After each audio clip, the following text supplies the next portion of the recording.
Bom dia, boa tarde, boa noite. Eu não sei qual horário vocês vão estar assistindo esse vídeo.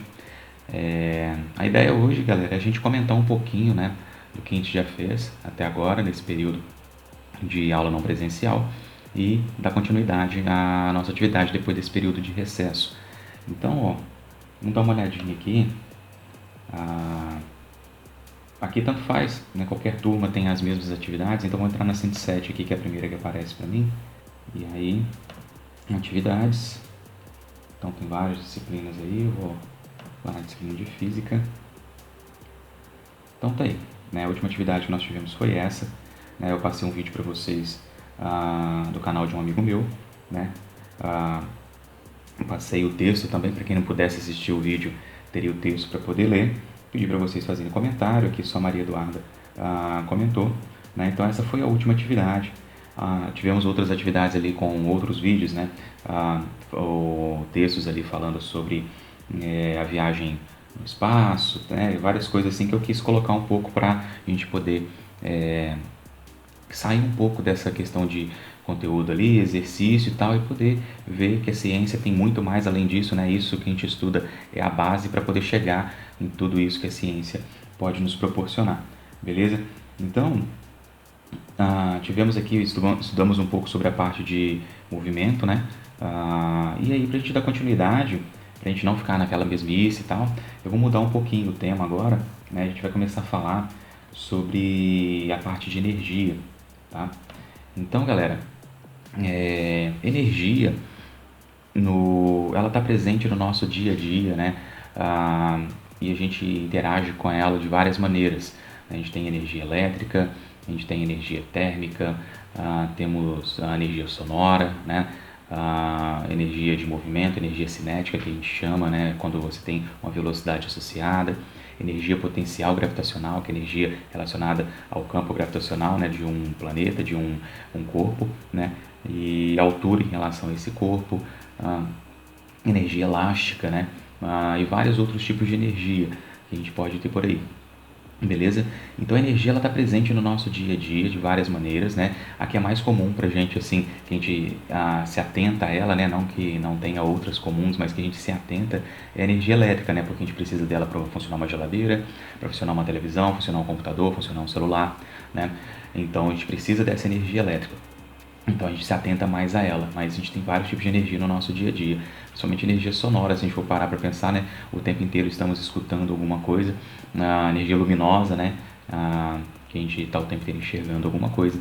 Então a gente tem vários tipos de energias que a gente pode comentar.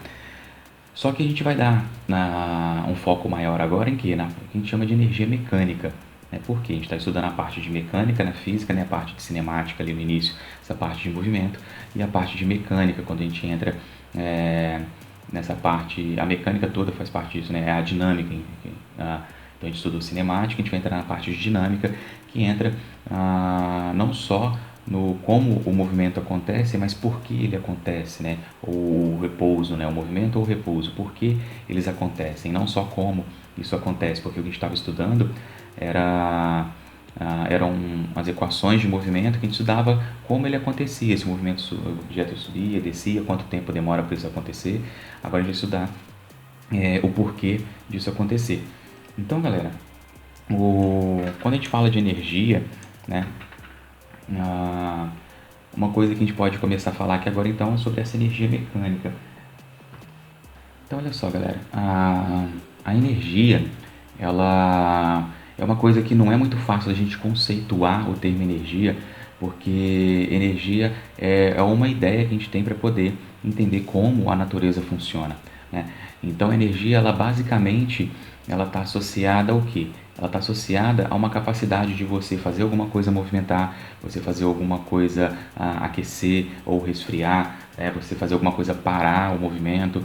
Então, a gente associa a energia a esses tipos de situações, né? A gente associa a energia à energia solar, por exemplo, energia luminosa.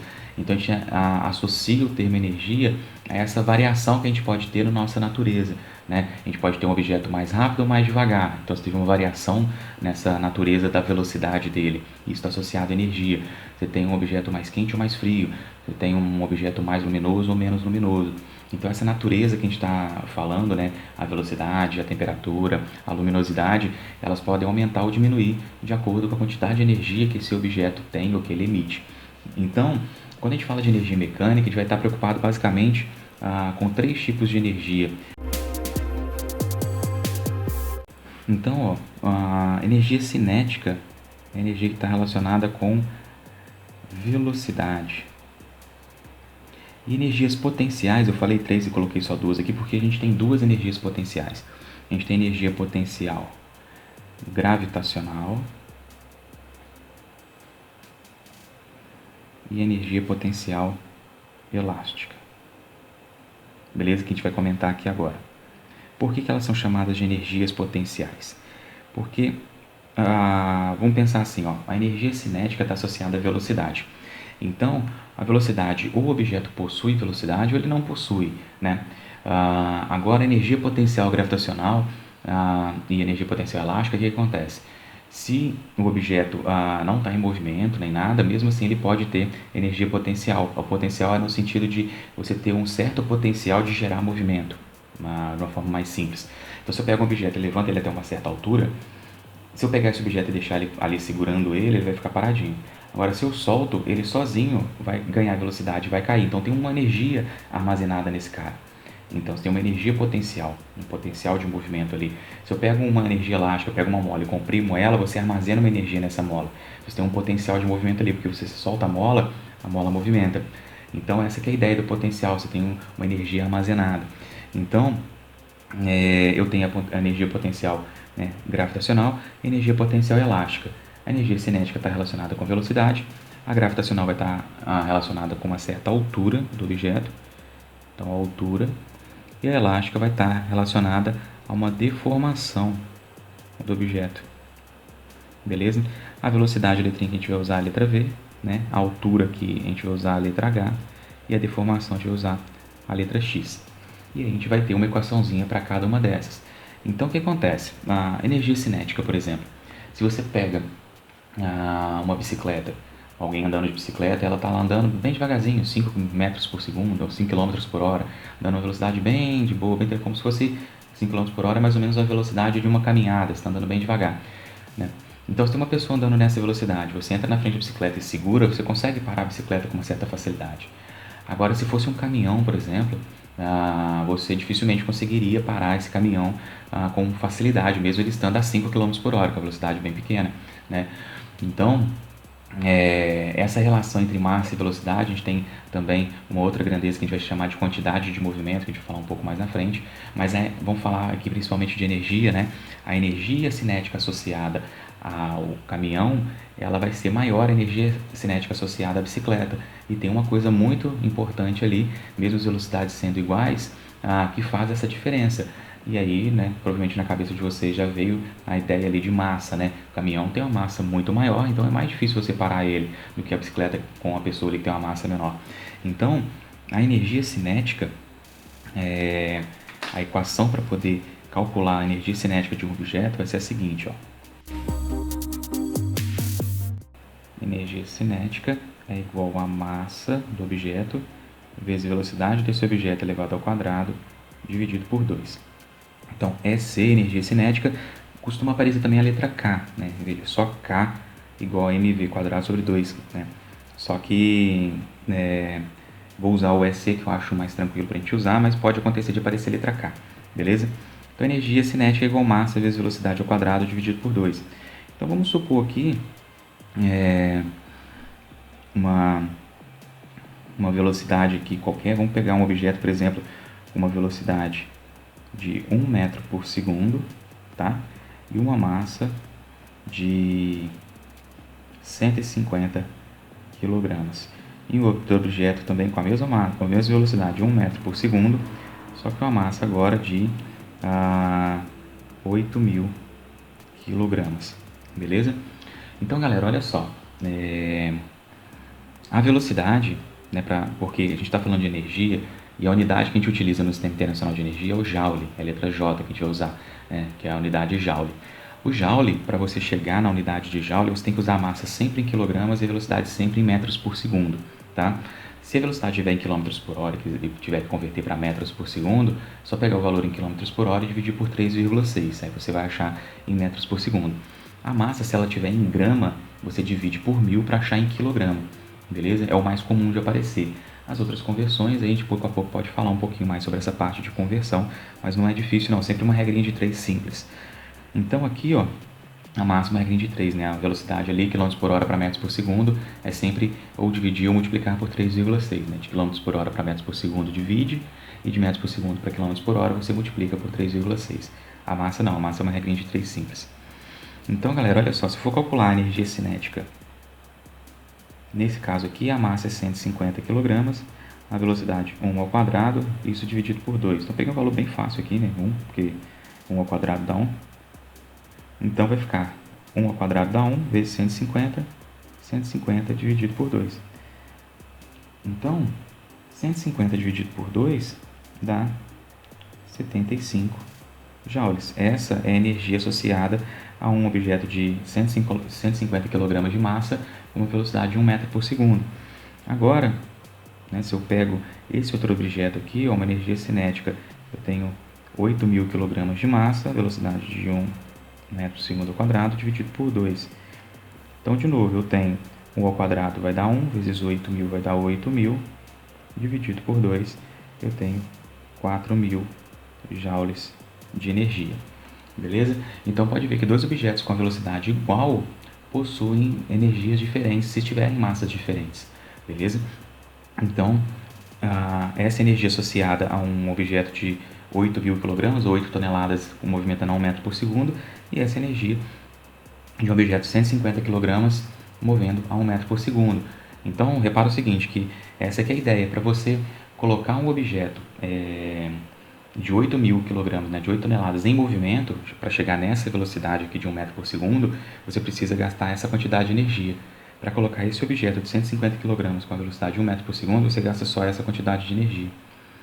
Beleza? Então você gasta muito mais energia para colocar um objeto mais pesado com a massa maior em movimento, mas você também gasta mais energia para poder parar esse objeto que está com uma certa velocidade. Por isso que o caminhão é mais difícil do que a bicicleta. Você tem que gastar mais energia para parar um caminhão que possui uma massa maior do que uma bicicleta que tem uma massa menor, mesmo os dois tendo a mesma velocidade.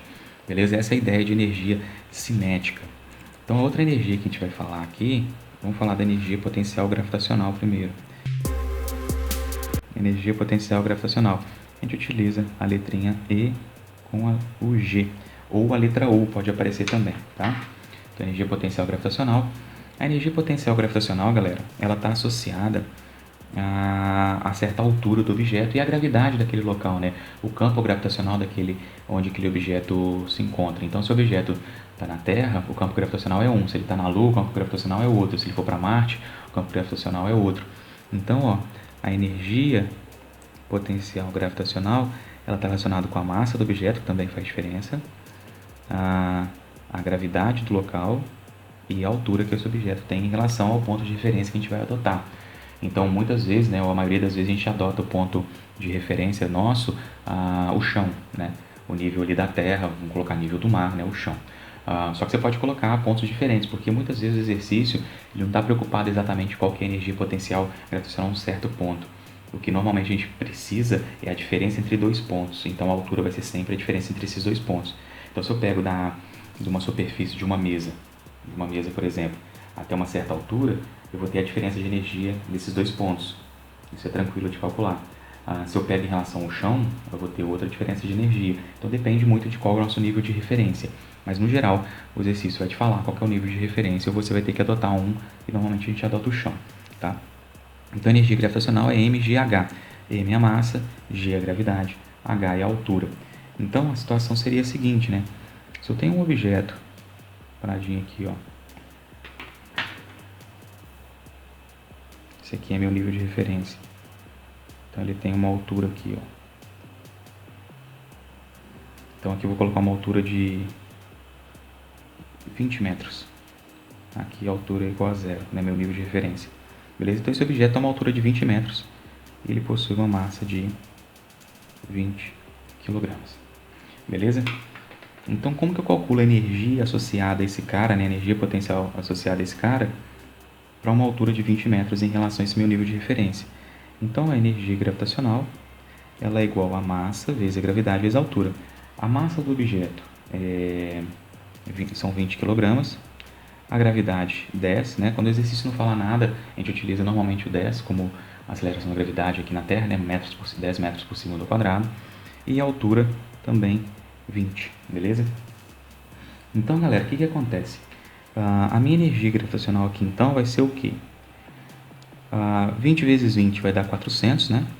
Vezes 10, 4.000. Então, eu vou ter 4.000 joules de energia, tá? E repara o seguinte, né? Um objeto com uma altura de 20 metros e uma massa de 20 kg, ele tem uma energia associada a ele, né? Uma energia potencial gravitacional associada a ele, igual um objeto de 8.000 kg se movendo a uma velocidade de 1 metro por segundo. Beleza? Então, a gente tem a mesma energia de objetos diferentes, né? A massa aqui é menor, ele está parado. Aqui tem uma massa maior, ele está movimentando. Tem duas quantidades de energias iguais. Então quer dizer que se eu soltar esse cara aqui, ele vai andar 1 metro por segundo ao quadrado? Não, ele vai ter uma velocidade maior. Por quê? Porque a massa dele é menor, né? Essa energia total aqui, se eu solto ele, ele vai começar a cair. E quando ele começa a cair, ele começa a transformar a energia potencial gravitacional em energia cinética. Tem uma transformação de energia, beleza? Quando ele tem uma certa altura, ele tem uma energia. Se ele começa a cair, a altura dele começa a diminuir. Se a altura aqui diminui, a energia dele também vai diminuir, a energia potencial gravitacional. Só que a velocidade dele começa a aumentar. Se a velocidade aumenta, a energia cinética dele aumenta. Então ele começa a perder energia potencial gravitacional e ganhar energia cinética. Ele começa a perder a altura e ganhar velocidade. Então você tem uma conversão de energia potencial gravitacional para energia cinética. E isso acontece o tempo inteiro no nosso dia a dia, né? Essa conversão de um tipo de energia para outra. Tem o princípio que foi Lavoisier que disse, né? Uma frase dele famosa que fala o seguinte, né? Fala que na natureza nada se cria, nada se perde, né? Tudo se transforma. Então essa que é a ideia de energia. A gente chama isso, na física tem um princípio que é muito fundamental, que é o princípio da conservação de energia. Então a energia, ela nunca vai se perder, ela nunca vai sumir. O que vai acontecer é ela ser transformada em outro tipo de energia. Então quando o objeto tem uma certa altura e ele está caindo, ele começa a cair e perder a altura. Se ele perde a altura, ele perde energia potencial gravitacional, mas ele ganha energia cinética, tem uma conversão de energia potencial gravitacional para energia cinética. Se você desconsiderar a resistência do ar, né, você teria uma conversão total ali, que a gente chama de conservativa. Toda energia potencial gravitacional seria convertida em energia cinética. Quando você tem o ar, né, você tem o atrito com o ar, você tem a resistência do ar, você vai perder um pouco de energia por esse atrito. E aí o objeto ele aquece, por isso que quando um objeto vem fora da Terra, né, um meteoro ou qualquer coisa está caindo na direção da Terra, e ele entra na nossa atmosfera, ele começa a pegar fogo por causa disso. A velocidade é muito grande, ele atrita com o ar, né, tem um atrito com o ar, ele aquece e esse aquecimento faz ele pegar fogo, enfim, né? Então, você tem energia sendo transformada, né, energia potencial gravitacional por causa da diminuição da altura em energia cinética, que é de velocidade, mas você também tem uma parte sendo convertida em calor por causa do atrito. Então a energia está sempre sendo conservada, ela só vai mudando de forma, de energia potencial para energia cinética, para energia térmica, para energia luminosa, para energia sonora, beleza? Então, galera, a gente falou aqui da energia cinética, da energia potencial gravitacional, falta agora a energia elástica. Então, galera, energia potencial elástica, eu vou colocar EE, pode aparecer também, costuma aparecer ela embaixo aqui de elástica, tá?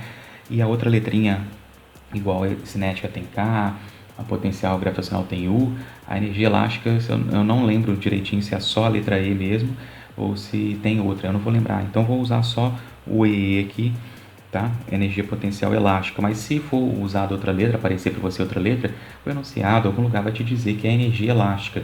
Então é só perceber, se ele falou energia elástica e te mostrou depois uma letra diferente, utiliza aquela letra ali como energia elástica. Então a energia potencial elástica, galera, ela está relacionada à deformação de objetos. Então se eu pego uma bola de basquete, por exemplo, quando ela bate no chão, ela quica, ela deforma, depois ela volta à posição inicial dela, mas quando ela volta, quando ela expande, né, ela empurra a bola, quando ela bate no chão, ela deforma, né, ela vai amassar no chão, e aí depois ela vai voltar. Então você tem um acúmulo de energia quando ela bate no chão porque ela foi deformada, depois ela volta, libera essa energia e faz a bola subir de novo. ela não sobe na mesma altura porque você não tem uma colisão que a gente fala que é perfeitamente elástica. Uma colisão perfeitamente elástica, a energia, né, a velocidade, ela vai se manter. A velocidade com que ela bate no chão é devolvida e ela volta com a mesma velocidade. Só que ele tem perda de energia, né? A bola faz barulho, ela aquece no ponto onde ela bate no chão. E é isso, são energias que estão sendo dissipadas, né? Está convertendo energia potencial gravitacional e energia cinética de movimento dela ali. Quando bate no chão, está batendo no chão, está emitindo som, então está convertendo em energia sonora, está aquecendo, está convertendo em energia térmica, né? E aí depois ela volta com menos energia, por isso que ela não quica e volta na mesma altura. Mas se ela tivesse uma colisão perfeitamente elástica, sem emitir som, sem nada, fosse só uma colisão e a velocidade com que ela bateu no chão fosse devolvida para ela subir, ela voltaria na mesma altura. Então essa deformação da bola, se você pega um elástico de dinheiro, né, puxa ele, solta, ele volta, né, para a posição. Se você pega uma mola e deforma ela, depois solta, ela volta para a posição que chama de posição de equilíbrio, que é quando ela está solta, né, sem nenhuma força tracionando ela está paradinha ali, ela tem a posição de equilíbrio dela, não está nem comprimida nem estendida. Então, a força elástica está relacionada a essa deformação, beleza? E aí, a gente vai falar basicamente de deformação de molas, tá? O mais comum vai aparecer pra gente. Então, a energia elástica, ela é dada por essa equação aqui, K vezes x ao quadrado dividido por 2, tá? Então, quem que é o x ao quadrado? O x ao quadrado é deformação. Se eu pego uma mola e ela tem uma posição aqui de equilíbrio, por exemplo, essa mão aqui é o finalzinho da mola que eu vou comprimir. Então, se eu comprimo ela, eu fiz uma deformação. Eu fiz ela deformar um pedacinho aqui que a gente vai chamar de x. Se eu pego essa mola e expando ela, ela também vai ter uma deformação que eu vou chamar de x, beleza? Então, essa deformação de comprimir ou estender a mola é esse x, essa distância que você comprimiu ou estendeu da posição de equilíbrio dela. O K ele é a constante elástica da mola. Então, você tem molas mais fáceis e mais difíceis de você deformar. Então, uma mola mais fácil tem um K menor, uma constante elástica menor. Uma mola mais difícil de deformar tem um K maior, né? Então, esse K ele mede a dificuldade que você tem em deformar uma mola. Então, você pega uma mola de relógio, uma mola bem pequenininha, você puxa ela, você deforma ela muito fácil, você até estraga ela se puxar com muita força. Mas você pega uma mola de carro, uma suspensão de carro, você não consegue deformar ela com facilidade, né? Você pode fazer força ali e não vai mexer praticamente nada nela. Então, ela é muito mais difícil de ser deformada. Então, ela tem um K, uma constante elástica muito maior. Então, aqui, ó, o K, ele é a constante elástica e o X é a deformação. Beleza? Então esse K, vou colocar aqui exemplos, né? O K ele pode ter valores assim, ó, 200 newtons por metro, 10 newtons por centímetro. Por exemplo, é sempre unidade de força e unidade de comprimento.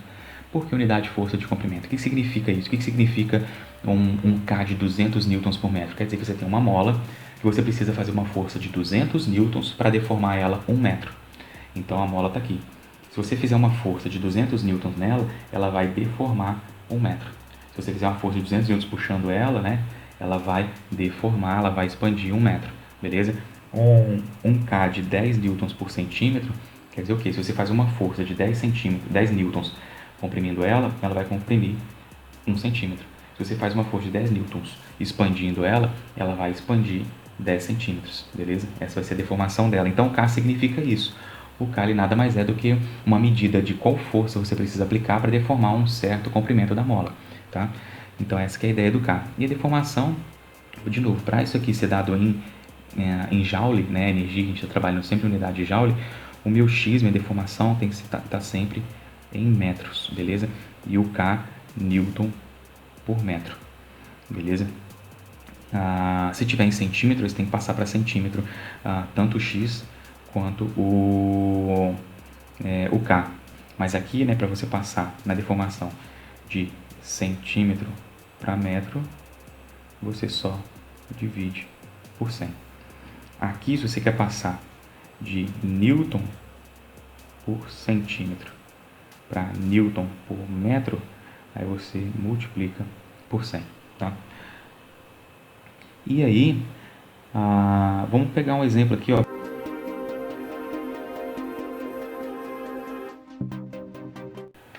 Então Então, olha só, galera. Vamos colocar essa primeira aqui, ó. Isso aqui é o meu x igual a zero. É a minha posição de equilíbrio. É quando a mola não está deformada. Então, se a mola não está deformada, aqui é meu x igual a zero, porque x igual a zero, isso aqui vai zerar tudo, minha energia potencial armazenada na mola é zero. Agora, se eu estendo essa mola, por exemplo, eu estendo ela daqui até aqui. Então, aqui eu tenho um x, né, de expansão. Aqui eu tenho uma expansão da mola. Eu peguei ela da posição de equilíbrio dela e expandi até aqui. Esse x é a minha deformação. Ou eu posso comprimir, né? Se eu comprimir a mola até esse ponto aqui, aqui eu tenho um x de deformação. Vou chamar aqui de x1 e aqui de x2, porque são dois tamanhos diferentes. Beleza? Então eu vou ter uma energia associada a essa mola, quando eu expandir ela, vou ter uma energia associada a essa mola aqui quando eu comprimir ela. Então essa que é a ideia, a mola eu posso expandir e posso comprimir. E essa distância aqui que eu expandi ou que eu comprimi é a deformação dessa mola. Então vamos fazer um exemplo aqui, ó. Se eu pegar uma mola, então vou pegar uma mola com constante elástica igual a 200 newtons por metro e vou deformar ela 5 metros. Então, minha energia elástica associada a essa mola vai ser o quê? Kx ao quadrado dividido por 2. Então, meu K vale 200, o meu X vale 5 ao quadrado, isso aqui dividido por 2. Repara que é muito parecido com a energia cinética, né? A cara da equação é a mesma, lá é mv quadrado sobre 2, aqui é kx quadrado sobre 2. Então, mudam as grandezas, mas matematicamente a resolução é a mesma coisa. Então, 200 vezes 5 ao quadrado dá 25, dividido por 2. Então, aqui para resolver, você pode fazer do jeito que você achar mais fácil. Pode multiplicar 200 por 25 e depois dividir por 2. Eu acho mais fácil já simplificar aqui, ó, 200 com 2. Ó. Aqui vai ficar 100 e aqui, né, dividido por 2, fica 1. Então, fica 100 vezes 25 dividido por 1. Então, 100 vezes 25 vai dar 2.500 joules. Essa é a energia associada a essa mola. Beleza, galera? Então, ó, a ideia da nossa aula hoje era mostrar essa parte toda aqui de energia, tá? Eu vou deixar uma lista de exercícios para vocês também, para vocês poderem resolver toda essa parte aqui de energia. E é isso aí. Beijinho, beijinho. Tchau, tchau. Até semana que vem.